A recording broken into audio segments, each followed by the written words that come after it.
कर्मणि बाधिकारस्ते। परसों मैंने इसका अर्थ बहुत अच्छे ढंग से आप लोगों को बता रखा है। हमको कर्म करते रहना चाहिए, लेकिन फल की इच्छा मत करो। कर्म करते रहो, लेकिन फल की इच्छा मत करो। कर्मण्ये बाधिकारस्ते मां फलेषु कदाचन मां कर्म फल हेतुर्भु माते संगोष कर्मणि। कर्म करते रहो, लेकिन फल की इच्छा मत करो। है ना? परसों बताया था ना, कर्म में तुम्हारा अधिकार है, फल में नहीं। और अकर्म में मत बनो। उधर तो लिखा हुआ है क्रोधात् भवति सम्मोह, क्रोधात् भवति सम्मोह, सम्मोहात्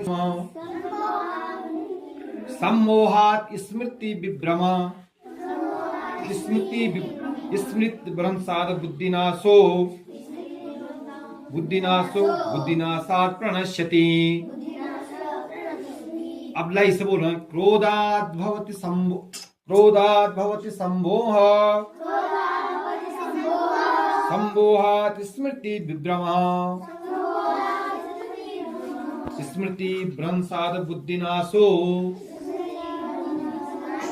बुद्धिनाशात्। फिर बोलो, क्रोधात् भवति सम्मोह,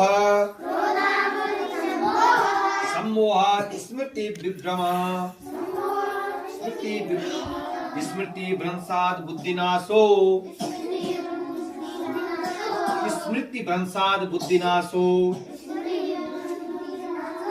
स्मृति भ्रंशात् बुद्धिनाशो, भ्रंशात् बुद्धिनाशो। फिर बोल, स्मृति भ्रंशात् बुद्धिनाशो, बुद्धिनाशात् प्रणश्यति। सामने देखो, इसका मतलब ये होता है, क्रोध से मनुष्य की मति मारी जाती है। मति मैंने बुद्धि, मति मैंने क्या होता है? बुद्धि। क्रोध करने से बल जो है बुद्धि का नाश हो जाता है। ठीक है, यानी आदमी मूर्ख हो जाता है, जिससे स्मृति भ्रमित हो जाती है। माने स्मृति जानते हैं, मेमोरी। अंग्रेजी में बोलते हैं स्मृति को मेमोरी। हम जो कुछ भी हमको याद है उसको भी भूल जाते हैं। हमको जो कुछ भी याद है उसको हम क्या करते जाते हैं? भूल जाते हैं। और बुद्धि क्या हो जाती है? स्मृति भ्रमित हो जाती है। स्मृति भ्रम हो जाने से मनुष्य की बुद्धि नष्ट हो जाती है। अगर स्मृति भ्रम हो गई तो मनुष्य की बुद्धि का क्या हो गया? नाश हो गया है। और बुद्धि का नाश होने से आदमी का खुद का नाश हो जाता है। बुद्धि का नाश होने से आदमी का खुद का नाश हो जाता है। ठीक, इसलिए हमको क्या नहीं करना चाहिए? क्रोध नहीं करना चाहिए। क्रोध से जो है मतहीन हो जाता है आदमी। ठीक है, मतहीन होने से बुद्धि का नाश होता है। ठीक है, स्मृति भ्रम हो जाती है, स्मृति भ्रमित हो जाती है। स्मृति भ्रमित होने से जो है बुद्धि का नाश होता है। और बुद्धि जब नाश होता है मनुष्य का स्वयं का नाश होता है। इसलिए गुस्सा नहीं करना चाहिए। क्या नहीं करना चाहिए? गुस्सा नहीं करना चाहिए। महाभारत का जो युद्ध हुआ था वो हरियाणा के कुरुक्षेत्र नामक स्थान पर हुआ था। महाभारत का युद्ध किस किसके बीच हुआ? कौरवों और पांडवों के बीच। कौरवों और हुआ कि नहीं हुआ? सबको पता है ना? पांडव कितने भाई थे? 5। कौरव कितने भाई थे? 100 भाई। कौरवों की माता का नाम क्या था? गांधारी। पिताजी का नाम क्या था? धृतराष्ट्र। पांडवों की माता जी का नाम क्या था? कुंती। कुंती हो गई, माद्री हो गई और पांडु हो गए उनके पिता। उनके पिता का नाम था पांडु।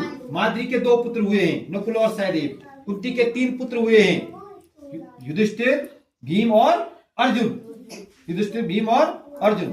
समझ में आया? और उनकी एक पत्नी हुई है द्रौपदी। द्रौपदी 5 पांडवों की पत्नी थी। द्रौपदी पांचाली। हाँ, द्रौपदी को जीत करके कौन लाया था? अर्जुन लाए थे। कौन लाए थे? अर्जुन। माता ने कहा कि हम, और उन्होंने कहा कि मम्मी, माता जी हम आज बहुत अच्छी भिक्षा लाई है। उस समय तो अंग्रेजी तो थी नहीं, आज जैसे तो बोलो मम्मी हम पुरानी चीज लाए हैं। लेकिन उस दिन क्या था? उस समय तो अंग्रेजी का नाम ही नहीं था इस मतलब यहाँ पे, कम से कम भारतवर्ष में, है ना? रही होगी, कहीं रही होगी अंग्रेजी भाषा, ऐसा कि नहीं रही होगी, लेकिन भारतवर्ष में नहीं थी।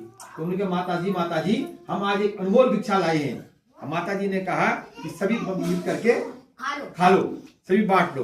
और तब से जो है पांचाली सभी पांडवों क्या बनी? पत्नी बनी। 5 पांडवों की पत्नी। ठीक है ना? द्रौपदी। तो कुरुक्षेत्र का युद्ध कहाँ हुआ था? महाभारत का युद्ध कहाँ हुआ था? कुरुक्षेत्र में। वो हरियाणा राज्य में स्थित है। कहाँ है? हरियाणा राज्य में स्थित है। ठीक हो गया? आगे चलो। Daily flag code update 1910। Date है आज 6 दिसंबर 2025 और डे है सैटरडे। कौन सा डे है आज? सैटरडे है। Even a small step in the beginning of a great journey. इसका मतलब समझते क्या होता है? इवन छोटा कदम भी बड़ी मंजिल की शुरुआत है। इवन इसका मतलब होता है even a small step in the beginning of a great journey. छोटा कदम भी जो है बड़ी मंजिल की क्या है? शुरुआत है। मैंने कल बताया था ना, हम छोटे छोटे लक्ष्य बनाएंगे तो निश्चित रूप से हमको हमारा बहुत बड़ा उद्देश्य मिलेगा। लक्ष्य छोटे होते हैं और उद्देश्य को प्राप्त करने के लिए क्या बनाने पड़ते हैं? छोटे छोटे लक्ष्य बनाने पड़ते हैं। छोटे छोटे क्या बनाने पड़ते हैं? लक्ष्य बनाने पड़ते हैं। एम मैंने होता हूं मैंने अस्थि। पहले इसको पढ़ लो। Even a small step in the beginning of a great journey. बोलो, even a small step in the beginning of a great journey. अब इधर देखो, टुडे स्पेशल है, डेथ एनिवर्सरी है। डॉक्टर भीमराव अम्बेडकर जी की आज जो है पुण्यतिथि है और 6 दिसंबर 1957 में उनका निधन हुआ था। ठीक है, उनका क्या हुआ था? निधन हुआ था। होमगार्ड फाउंडेशन डे भी आज। होमगार्ड देखा तुमने? एक फोर्स है ना होमगार्ड, तो होमगार्ड का स्थापना दिवस भी आज और आज डेथ एनिवर्सरी भी है डॉक्टर भीमराव अम्बेडकर जी की। तो अम्बेडकर जी को भी उनकी पुण्यतिथि पे सत नमन और श्रद्धा सुमन अर्पित करते हैं। उधर टुडे जी के है, why is the earth called the blue planet. पृथ्वी को नीला ग्रह क्यों कहा जाता है? क्यों कहा जाता है पृथ्वी को नीला ग्रह? कोई बता सकता है क्यों कहा जाता है? क्योंकि पृथ्वी में जो है ना 3/4 भाग में पानी है। पृथ्वी के 3/4 भाग में क्या है? पानी है। ठीक है ना, जल की उपस्थिति, जल ज्यादा होने के कारण हमारी जो पृथ्वी है ना, इसके 1/4 भाग के जो है थल भाग है जिसमें हम रह रहे हैं। बाकी 3/4 भाग में पानी है। मतलब तो पानी ज्यादा की कम है? ज्यादा भाग है ना, ज्यादा इसमें पानी है, इसलिए वो नीला दिखाई देता है। ठीक है, तो because of the presence of water, नीचे भी लिखा हुआ है because of the presence of water, मतलब वाटर की उपस्थिति के कारण। आज की जो प्रेरणा है वो है तन्नू, आज का सूरज है कृष्णा और आज के लिए बस इतना ही फ्रॉम जीपीएस।